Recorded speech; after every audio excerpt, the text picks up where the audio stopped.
আসসালামু আলাইকুম। প্রিয় দর্শক, অন্য মঞ্চের আলাপ চাইতে আপনাদের সকলকে আমন্ত্রণ জানাচ্ছি। গত 4 ডিসেম্বর ভারতে দুদিনের সফরে এসেছিলেন রাশিয়ার প্রেসিডেন্ট ভ্লাদিমির পুতিন এবং তিনি গতকাল ফিরে গিয়েছেন। এই সফর নিয়ে উপমহাদেশে এবং বিশ্বব্যাপী বেশ আলোচনা হচ্ছে, কারণ যে মুহূর্তে ভারতকে আমরা দেখেছি আমেরিকার সাথে প্রতিরক্ষা চুক্তি সাইন করতে, 10 বছরের একটা চুক্তি, এবং যখন তার আগের কথা আপনাদের মনে আছে, যখন সাংহাই কোঅপারেশনের সম্মেলনে রাশিয়ার পুতিন, চীনের প্রেসিডেন্ট এবং ভারতের প্রধানমন্ত্রী তিনজন যখন মিটিং করেছিল, এবং সেই মিটিংয়ে আপনারা তখন জানেন যে এই রাশিয়া, চীন, ইন্ডিয়ার একটা জোটের কথা বলা হচ্ছিল, ব্রিক্সকে অ্যাক্টিভ করার কথা বলা হচ্ছিল, এবং বিশ্ব রাজনীতিতে আমেরিকার প্রতিপক্ষ হিসেবে এই জোটগুলো যখন দাঁড়াবার একটা সম্ভাবনা তৈরি হচ্ছিল, তখন কিন্তু আমেরিকা উদ্যোগী হয়েছে ভারতের সাথে সম্পর্ক ইমপ্রুভ করার জন্য। এবং তারই ফলশ্রুতিতে আপনারা দেখেছেন 10 বছরের জন্য একটা ডিফেন্স ট্রিটি সাইন হয়েছে। ভারতের সাথে আমেরিকার বাণিজ্য চুক্তিটা মোর অরলেস সেট হয়ে গেছে, কিছু কিছু বিষয় বাকি আছে, এবং ভারতের সাথে আমেরিকার যখন যে আলোচনাগুলো হয় সেখানে বাংলাদেশ বিষয়টা থাকে, এবং বাংলাদেশের বিষয়ে ভারতের যে প্রত্যাশাগুলো সেগুলো নিয়ে আলোচনা করে, এবং অনেক সময় বাংলাদেশের কারণে এই আমেরিকা ভারতের চুক্তিগুলো একটু ডিলেড হয়। তো এই পুতিন যখন চলে গেছেন গতকাল, আজকেই আবার আমেরিকার থেকে একটা বাণিজ্য প্রতিনিধি দলের দিল্লিতে আসার কথা। তার মানে পুতিনের এই সফরটা আপনারা দেখেছেন, মানে পুতিনের এবং মোদির সম্পর্কটা কিন্তু, মানে যদি বলি রাশিয়া এবং ভারতের সম্পর্কটা, এই সম্পর্কটা ঐতিহাসিক। এবং পুতিন কিন্তু সংবাদ সম্মেলনে বলেছে যে বিগত দিনে ভারত অনেক ইমপ্রুভ করেছে, ভারতের অনেক কিছু বদলে গেছে, কিন্তু যে জিনিসটা চেঞ্জ হয়নি সেটা হলো ভারত এবং রাশিয়ার বন্ধুত্ব, এবং এটা সময়ের সাথে সাথে আরো গভীর হয়েছে। এই স্টেটমেন্টটা খুব ইম্পর্টেন্ট, এবং যারা এই দক্ষিণ এশিয়া কিংবা ইন্দো প্যাসিফিক রিজিয়নের রাজনীতির খোঁজ রাখেন, জিও পলিটিক্সের খোঁজ রাখেন, তারা নিশ্চয়ই অনুধাবন করবেন যে এই মুহূর্তে ভারত রাশিয়ার এই সম্পর্কটা, এবং পুতিনের পুতিনের আরো কয়েকদিন পরে ভারতে আসার কথা ছিল, কিন্তু সেই সফরটা তিনি এগিয়ে এনেছেন। এবং এখানে দুই দেশের মধ্যে যে প্রতিরক্ষা বিষয়ক চুক্তিগুলো হয়েছে, এবং সেটা আরো গভীর হয়েছে, এবং রাশিয়া এই সামরিক সরঞ্জাম তৈরির টেকনোলজিগুলো কিন্তু ভারতকে হস্তান্তরে সম্মত হয়েছেন। তার মানে এই যে রাশিয়ার যত সামরিক সরঞ্জাম আছে সেগুলোর know how, make in India এই প্রজেক্টের আন্ডারে ভারতে তৈরি হবে, এবং রাশিয়ান আর্মস এটার যে মেনটেনেন্সের জন্য যে প্রযুক্তি সেটা ভারত তৈরি করবে। এবং ইন্ডিয়া কিন্তু রাশিয়ার থেকে প্রচুর আর্মস কেনে, এবং তাদের যে আকাশ প্রতিরক্ষা ব্যবস্থা S-400 সেটাও কিন্তু রাশিয়ার থেকে এনেছে। এবং সম্প্রতি গত মে মাসে যে অপারেশন সিন্দুর হলো, ভারত যখন পাকিস্তানকে আক্রমণ করলো, তখন কিন্তু এই রাশিয়ার নির্মিত S-400 এবং রাশিয়ার অনেক ক্ষেপণাস্ত্রই আহ, ভারত সাফল্যের সাথে ব্যবহার করেছে। তো এই সময়ে এই বিশ্ব রাজনীতিতে এই পুতিনের ভারত সফরটা অত্যন্ত গুরুত্বপূর্ণ, এবং বিশ্বে যে একটা রাজনৈতিক ভারসাম্য বজায় রাখার জায়গাটায় ভারত কিন্তু নিজেকে স্থাপন করেছে। অর্থাৎ ভারত যে আমেরিকা, রাশিয়া এদের মধ্যে যে একটা ভারসাম্য বজায় রাখার যে জায়গাটা, সেই জায়গাটা ভারত এখন পালন করছে, এবং ইটস ভেরি ইম্পর্টেন্ট। এবং দেখেন রাশিয়ার সাথে ঘনিষ্ঠতার সাথে সাথে আমেরিকাও কিন্তু বসে নেই, আমেরিকাও ভারতের সাথে তাদের সম্পর্ক ইমপ্রুভ করছে। এবং ট্যারিফ নিয়ে মাঝখানে এই যে ভারতের ট্যারিফ প্রায় 50% বাড়িয়ে দিয়েছিল, এর ফলে একটা টান টান উত্তেজনাকর পরিস্থিতি শুরু হয়েছিল, এবং সেই সময় ট্রাম্পের অ্যাডভাইজাররা তাকে অ্যাডভাইস দিয়েছিল যে ভারতের সাথে এই পায়ে পা লাগিয়ে ঝগড়া করে তাদের আসলে খুব বেশি লাভ নেই।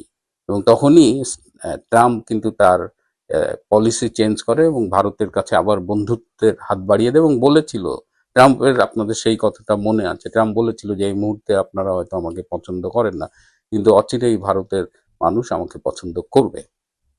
এবং ট্রাম্প প্যারালালি পাকিস্তানের সাথেও ভালো সম্পর্ক করেছে, কিন্তু এটাকে বলা যায় যে পাকিস্তান হলো আমেরিকার লাঠিয়াল আর ভারত হলো আমেরিকার বন্ধু। এখন এই সফরে, পুতিনের সফরে বাংলাদেশের প্রধানমন্ত্রী শেখ হাসিনার সাথে পুতিনের সাক্ষাৎ হয়েছে কিনা এটা নিয়ে একটা আলোচনা চলছে। তো আমি একদিন সময় নিয়েছি যে পুতিনের সাথে শেখ হাসিনার একটা বৈঠক হয়েছে। এই বৈঠকটা 10 মিনিটের হবার কথা ছিল, কিন্তু এটি আলটিমেটলি 17 মিনিট স্থায়ী ছিল, এবং রাষ্ট্রপতির সাথে দেখা করবার আগে পুতিন শেখ হাসিনার সাথে এই বৈঠকটি করেন এবং শেখ হাসিনা তাকে 4টি উপহার দেন। একটি তৈলচিত্র উপহার দেন যেখানে নদীতে নৌকা ভাসছে, তার পাশে ঘাস, মাটি, তারপরে সেখানে রূপপুর বিদ্যুৎ কেন্দ্র, এরকম একটা অয়েল পেন্টিং দিয়েছে। এছাড়া বঙ্গবন্ধুর আত্মজীবনীর ইংরেজি ভার্সন দিয়েছে, একটি নকশি কাঁথা এবং একটি জামদানি শাড়ি উপহার দিয়েছেন পুতিনকে। পুতিনের সাথে শেখ হাসিনার কি আলোচনা হয়েছে এটি আমি আসলে জানতে পারিনি, আমি জানতে চাইও নি, এবং আমাকে এটাও বলা হয়েছে যে তাদের ভেতরে কি আলোচনা হয়েছে সেটা জেনে বলার চাইতে সেটা এই মুহূর্তে না বলাটাই বেশি জরুরি। তবে মিটিংটা হয়েছে এবং এই মিটিংটা কিন্তু খুব এটাও একটা মানে আলাদা সিগনিফিকেন্স বহন করে যে এই মুহূর্তে দক্ষিণ এশিয়ায় ভারত এবং রাশিয়ার সম্পর্ক যখন গভীর হচ্ছে, ভারতের সাথে আমেরিকার সম্পর্ক যখন উন্নত হচ্ছে, তখন সেই সম্পর্কের এই যে উন্নতি, এই উন্নতির একটা বেনিফিট কিন্তু আওয়ামী লীগ পাবে, কারণ ভারতের পরীক্ষিত বন্ধু হলো আওয়ামী লীগ। ভারত আওয়ামী লীগকে তার পরীক্ষিত বন্ধু মনে করে, কিন্তু বাংলাদেশের বাস্তবতায় ভারত বিরোধী রাজনীতি বেশ জনপ্রিয় একটা অংশের মধ্যে, এবং ভারত বিরোধী এই রাজনীতিটা করে বেসিক্যালি জামাতে ইসলাম, বিএনপি এবং আরো কয়েকটি ইসলামপন্থী দল। আওয়ামী লীগকে আমি দেখেছি যে তাদের ভারতের প্রতি তাদের অবস্থানটা তারা কিন্তু নিজেরাই বেশ মাঝে মধ্যে দ্বিধান্বিত থাকে। আমার মনে আছে 1990 সালে, তখন আমি ঢাকা মেডিকেল কলেজে পড়ি, তখন দিল্লিতে IPPNW, International Physicians for the Prevention of Nuclear War, এই পারমাণবিক যুদ্ধের বিরুদ্ধে ডাক্তারদের একটা ইন্টারন্যাশনাল অর্গানাইজেশন আছে, সেইটার একটা সম্মেলন হয়েছিল, এবং সেই সম্মেলনে বাংলাদেশ মেডিকেল অ্যাসোসিয়েশনের নেতৃবৃন্দ গিয়েছিল এবং আমরা বিভিন্ন মেডিকেল কলেজের ছাত্র নেতারাও গিয়েছিলাম। তো সেই মিটিংয়ে প্রধান অতিথি ছিলেন ভারতের সেই সময়ের প্রধানমন্ত্রী ভিপি সিং, এবং বিশেষ অতিথি ছিলেন বাংলাদেশ আওয়ামী লীগের সেই সময়ের সভানেত্রী শেখ হাসিনা। কিন্তু শেষ মুহূর্তে শেখ হাসিনা সেই সম্মেলনে যাননি। কেন যাননি? বলা হলো যে শেখ হাসিনা গেলে বলা হবে যে এমনি সে ভারতের লোক বা প্রো ইন্ডিয়ান, এটা একটা সমালোচনা আছে, সুতরাং এটা গেলে এই সমালোচনা আরো বাড়বে। এই জায়গাটায় আমি একটু কথা বলতে চাই, কারণ আমি নিজেও ভারতে 2 বছরের বেশি পড়াশোনা করেছি। আমি দেখেছি যে ভারত এমন একটা প্রতিবেশী যার কাছ থেকে আমাদের উপকৃত হওয়ার অনেক কিছু আছে, যার সাথে সুসম্পর্ক রাখলে আমরাই দিনের শেষে উপকৃত হব। কিন্তু ভারতের সাথে আমাদের এই সম্পর্ক নিয়ে একদল যেমন ভারত বিরোধিতার রাজনীতি করে, আরেক দল তেমন মানে অস্বস্তির মধ্যে থাকে যে আমাদের ভারতের দালাল বলবে। এবং আমি এটাও দেখেছি যে বাংলাদেশের মানুষ আসলে অনেকেই জানেন না যে ভারতের সাথে আমাদের কোথায় বন্ধুত্ব হওয়া উচিত এবং ভারতের কোন জিনিসগুলো আমাদের জন্য জরুরি না। আপনি যদি বাংলাদেশে দেখেন, আমরা ভারতীয় সিরিয়াল দেখার জন্য উদগ্রীব হয়ে থাকি, বাংলাদেশের ঘরে ঘরে ভারতীয় চ্যানেল, এটা খুব জরুরি না। ভারতীয় বস্তা পচা চ্যানেল দেখাটা জরুরি না, কিন্তু ভারতের যদি বিজ্ঞান, প্রযুক্তি, শিক্ষা, স্বাস্থ্য ব্যবস্থা এই বিষয়গুলো দেখেন, এইখান থেকে আমাদের নেবার অনেক কিছু আছে।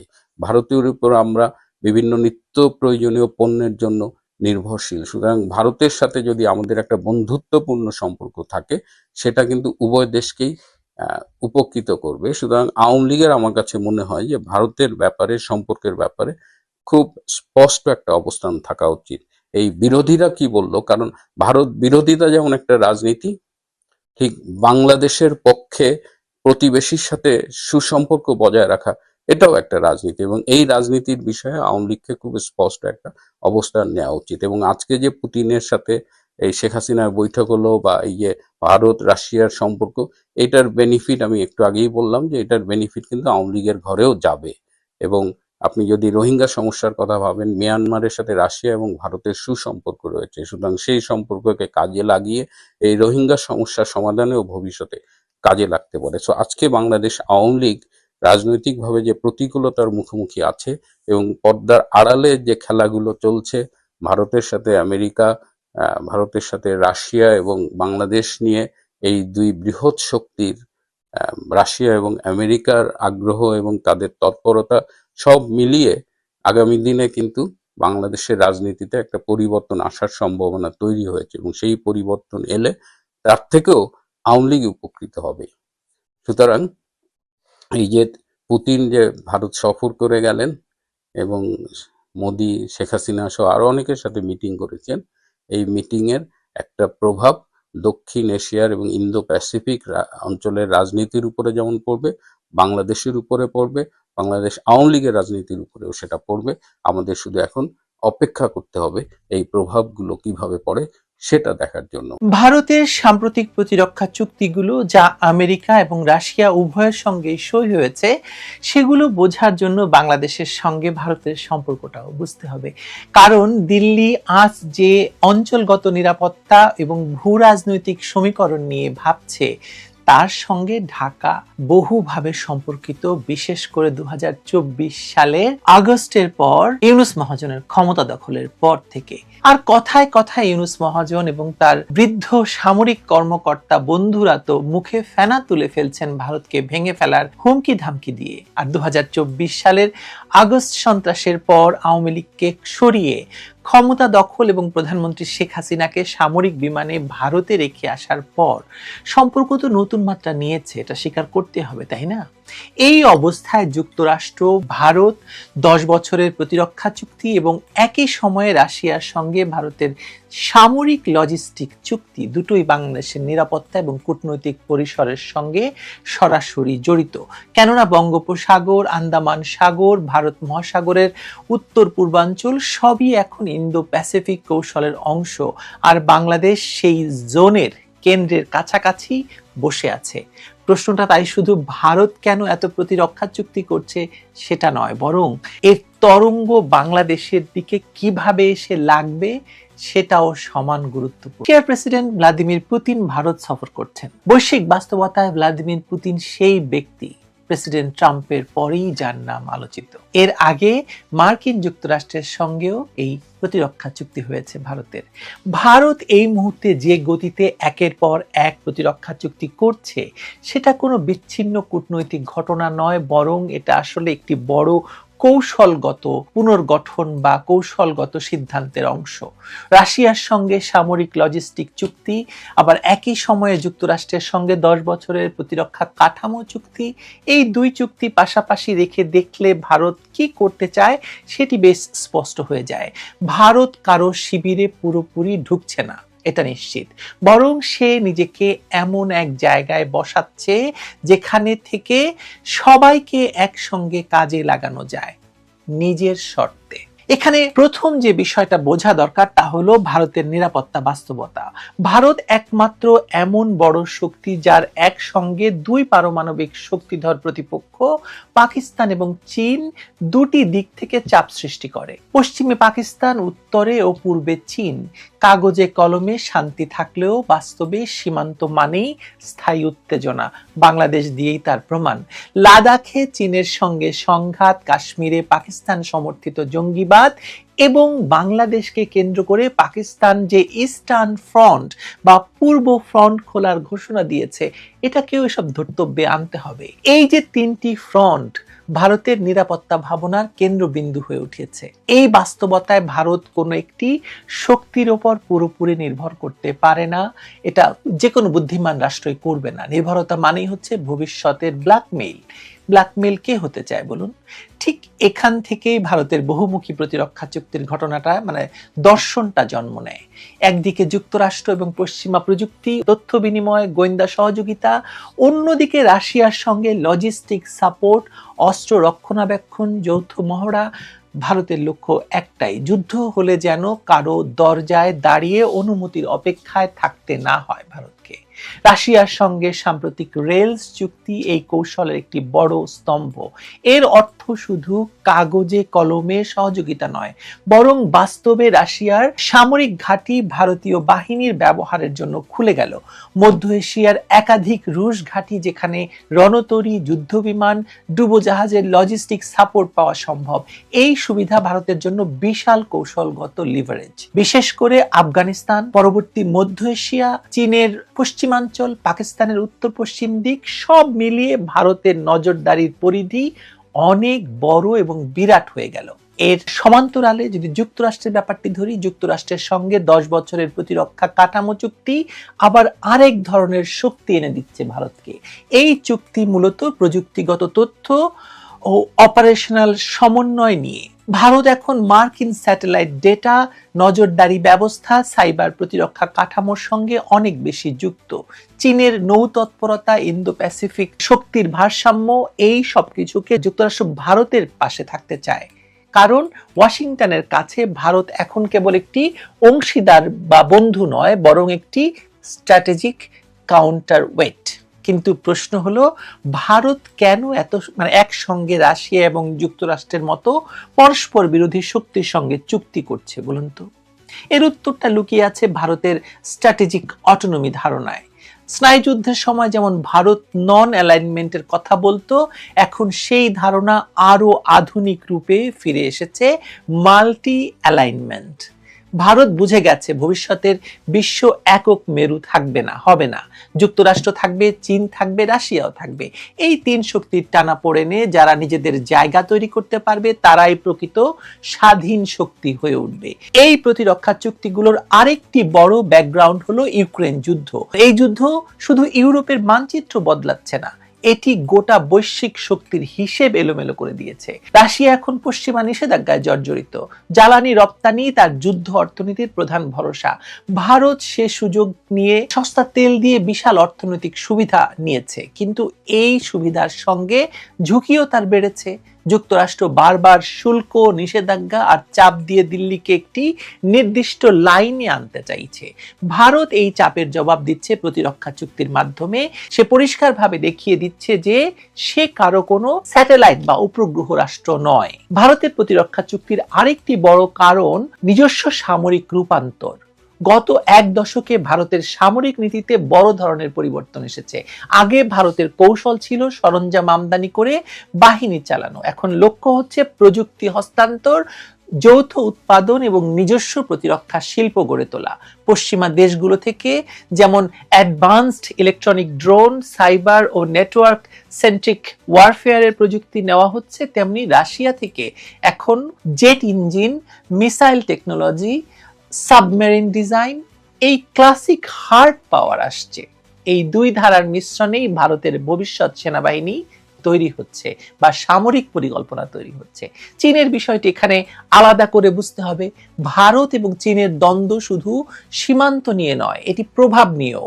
ইন্দো প্যাসিফিক, আফ্রিকা, দক্ষিণ এশিয়া সবখানে এই দুই দেশের প্রভাব বিস্তারের প্রতিযোগিতা চলছে। যুক্তরাষ্ট্র ভারতের মাধ্যমে চীনকে ব্যালেন্স করতে চায়, আবার রাশিয়া চীনের উপর পুরোপুরি নির্ভরশীল হয়ে পড়তে চায় না। ফলে এই দুই শক্তি ভারতের দিকে হাত বাড়াচ্ছে। ভারত সেই সুযোগ ব্যবহার করছে নিজেদের সুবিধায়, যেটা একটা বুদ্ধিমান রাষ্ট্র করে বা করে থাকে। এখানে পাকিস্তান ফ্যাক্টরও কম গুরুত্বপূর্ণ নয়। সাম্প্রতিক বছরগুলোতে পাকিস্তান আবারও মার্কিন বলয়ে ঢোকার চেষ্টা করেছে। সৌদি আরবের সঙ্গে প্রতিরক্ষা চুক্তি, যুক্তরাষ্ট্রের সঙ্গে নীরব পুনঃসংযোগ, এই সব কিছুই ভারতের জন্য নতুন নিরাপত্তার সমীকরণ তৈরি করছে। এই বাস্তবতায় ভারত তার সামরিক প্রযুক্তিকে শুধু পাকিস্তান মোকাবেলার মধ্যে সীমাবদ্ধ রাখছে না, বরং বৃহত্তর আঞ্চলিক শক্তির খেলায় নিজেকে প্রস্তুত করছে। আরেকটি গুরুত্বপূর্ণ দিক হলো ভারতের অর্থনৈতিক উচ্চাকাঙ্ক্ষা। ভারত নিজেকে শুধু একটি সামরিক শক্তি হিসেবে নয়, বরং একটি বৈশ্বিক উৎপাদন কেন্দ্র হিসেবে দাঁড় করাতে চায়। এর জন্য দরকার নিরাপদ সমুদ্রপথ, স্থিতিশীল বাণিজ্য পরিবেশ এবং বড় শক্তিগুলোর সঙ্গে ভারসাম্যপূর্ণ বা সামঞ্জস্যপূর্ণ সম্পর্ক। প্রতিরক্ষা চুক্তি এখানে বীমার মতো কাজ করে। আসলে কেউ যদি ভারতের বাণিজ্য রুট বা সরবরাহ ব্যবস্থায় চাপ তৈরি করতে চায়, তাহলে ভারত একক কোনো শক্তির উপর নির্ভরশীল থাকবে না। এটি খুবই গুরুত্বপূর্ণ, বিশেষ করে এই বৈশ্বিক বাস্তবতায় টিকে থাকার জন্য ভারতের মতো দেশকে। পুতিন মোদি বৈঠক এই কারণেই শুধু সৌজন্য সাক্ষাৎ নয়। পুতিন জানেন যে পশ্চিমা অর্থনৈতিক অবরোধের মধ্যে ভারত তার জন্য সবচেয়ে বড় শ্বাসনালী। আবার মোদিও জানেন যে যুক্তরাষ্ট্রের সঙ্গে যতই ঘনিষ্ঠতা থাকুক, রাশিয়া ছাড়া ভারতের সামরিক কাঠামো দীর্ঘদিন চলবে না। দুই পক্ষই তাই এখানে বাস্তববাদী, আবেগ নয়, স্বার্থ এখানে চালিকা শক্তি। সবচেয়ে গুরুত্বপূর্ণ বিষয়টি হলো ভারত এখন আর কেবল প্রতিক্রিয়াশীল রাষ্ট্র নয়। আগে ভারত অনেক সময় ঘটনা প্রবাহের পেছনে ছুটত, এখন সে নিজেই খেলা সাজাচ্ছে। একই সঙ্গে রাশিয়া এবং যুক্তরাষ্ট্রের সঙ্গে প্রতিরক্ষা চুক্তি করে ভারত দেখিয়ে দিচ্ছে যে সে কারো একচেটিয়া অংশীদার হতে রাজি নয়, কিন্তু সবার সঙ্গে কাজ করতে প্রস্তুত নিজের শর্তে। এই কৌশল ঝুঁকিপূর্ণ হয়তো নয়, কিন্তু এই কৌশল ভারতকে কি দেবে সেটা একটা বিরাট বড় প্রশ্ন অনেকের কাছেই। একদিকে যুক্তরাষ্ট্রের চাপ, অন্যদিকে রাশিয়ার প্রত্যাশা, তৃতীয় দিকে চীনের সন্দেহ। এই তিন দিক সামলে চলা অত সহজ কাজ নয়, কিন্তু ভারত আপাতত বাজি ধরেছে এই ভারসাম্যের উপর। তারা এই ভারসাম্য রক্ষা করে চলার বাজি ধরেছে। মোদী সরকারের জন্য এটা একটা বিরাট বড় চ্যালেঞ্জ। তার ধারণা, মানে ভারতের ধারণা, যতদিন সে সবার জন্য প্রয়োজনীয় থাকবে ততদিন কেউ তাকে একঘরে করতে পারবে না। এ কারণেই ভারত এত প্রতিরক্ষা চুক্তি করছে। এটি অস্ত্র কেনার গল্প নয়, এটি একটি উদীয়মান পরাশক্তির নিজেকে বা নিজের জায়গা তৈরি করার গল্প। যে ভারত এতদিন অন্যদের ভারসাম্যে ছিল, আজ সে নিজেই ভারসাম্যের একটি স্তম্ভ হতে চাইছে। এই চুক্তিগুলো সেই দীর্ঘ যাত্রার কৌশলগত সিঁড়ি। বাংলাদেশ প্রসঙ্গ দিয়ে শেষ করি। তবে ওয়াশিংটন ইন্দো প্যাসিফিক কনসেপ্টে বাংলাদেশকে অর্থনৈতিক কাঠামোর অংশ হিসেবে টানতে চায়, আবার একই সঙ্গে ভারতের ভূরাজনৈতিক স্বার্থকে অগ্রাধিকার দেয়। এই দ্বৈত বাস্তবতা ঢাকার কূটনৈতিক স্পেসকে আরো সংকুচিত করতে পারে। দক্ষিণ ও মধ্য এশিয়া বিষয়ক মার্কিন নীতিতে এখন যে ভারতীয় বংশোদ্ভূত কূটনীতিকরা প্রভাবশালী, তা দিল্লিকে বাড়তি সুবিধা দেয়, কিন্তু বাংলাদেশের জন্য এর অর্থ হতে পারে ঢাকার উপর চাপ প্রয়োগের অনেক লিভারেজ বাস্তবে দিল্লির হাতে চলে যাওয়া। তাই ভারতের প্রতিরক্ষা চুক্তিগুলো শুধুই বড় শক্তির খেলা নয়, এগুলো বাংলাদেশ সহ ছোট প্রতিবেশীদের জন্য খুব স্পষ্ট নিরাপত্তা বার্তা বহন করে। ভারত নিজেকে অঞ্চলগত নিরাপত্তার এক ধরনের গেটকিপার বানাতে চাইছে। সেখানে আপনার নিরাপত্তা কতটা সেটা নির্ধারণের ক্ষমতা থাকবে দিল্লির টেবিলে। রাশিয়ার সঙ্গে reciprocal exchange of logistic support বা রেলস চুক্তি ভারতের জন্য সামরিক ভূগোলকেই পাল্টে দিচ্ছে। এই চুক্তি ভারতীয় বাহিনীর রুশ সামরিক ঘাঁটি ব্যবহার করার সুযোগ দিচ্ছে। যুদ্ধজাহাজ, ডুবোজাহাজ, জেট সবকিছুর জন্য জ্বালানি, মেরামত, রসদ, সব লজিস্টিক সাপোর্ট পাওয়ার দরজা খুলে যাচ্ছে। রাশিয়ার ঘাঁটিগুলো শুধু নিজের ভৌগোলিক সীমার মধ্যেই নয়, মধ্য এবং পশ্চিম এশিয়ার একাধিক দেশে ছড়িয়ে আছে। অর্থাৎ পাকিস্তান, আফগানিস্তান, মধ্য এশিয়া, চীনের পশ্চিম অংশ, এই পুরো আর্কের উপর ভারতের নজরদারি এবং সামরিক পৌঁছার ক্ষমতা বেড়ে যাচ্ছে। এই মুহূর্তে বাংলাদেশের সবচেয়ে কাছের বন্ধু পাকিস্তানের জন্য কিন্তু এই সব চুক্তি বড় ধরনের মনস্তাত্ত্বিক চাপ নিয়ে আসছে। যে দেশ নিজস্ব অনেক ঘাঁটি যুক্তরাষ্ট্র বা চীনের সঙ্গে ভাগ করে নিয়েছে, সেখানে ভারত এখন রুশ উপস্থিতি সহ এক নতুন সামরিক সমীকরণ তৈরি করতে পারে। কাশ্মীর বা পাঞ্জাবের সামরিক ঘাঁটিতে অতীতে যে ধরনের সন্ত্রাসী হামলা দেখা গেছে, সেখানে রুশ বাহিনীর উপস্থিতি সেসব হামলার ব্যয় এবং ঝুঁকি বাড়িয়ে দেবে। এটা ইসলামাবাদের সামরিক পরিকল্পনায় অবশ্যই ঢুকবে। আর চীনের ক্ষেত্রেও এলসি মানে সংলগ্ন বা লাইন অফ কন্ট্রোল সংলগ্ন ফ্রন্টে ভারত যদি রুশ সহায়তা, প্রশিক্ষণ, যৌথ মহড়া সুবিধা কাজে লাগাতে পারে, তাহলে সেটা বেইজিং এর জন্য বাড়তি চাপ। বাংলাদেশের কথা তো বুঝতেই পারছেন। পাকিস্তান যদি বাংলাদেশকে পূর্ব ফ্রন্ট হিসেবে ব্যবহার করতে চায়, ভারত এই সব চুক্তির আওতায় কি করতে পারে সেটা ভবিষ্যৎ বলে দেবে। ভালো থাকবেন সবাই। অনেক বড় একটি বিশ্লেষণ করলাম, আশা করি ভালো লাগবে সবাই।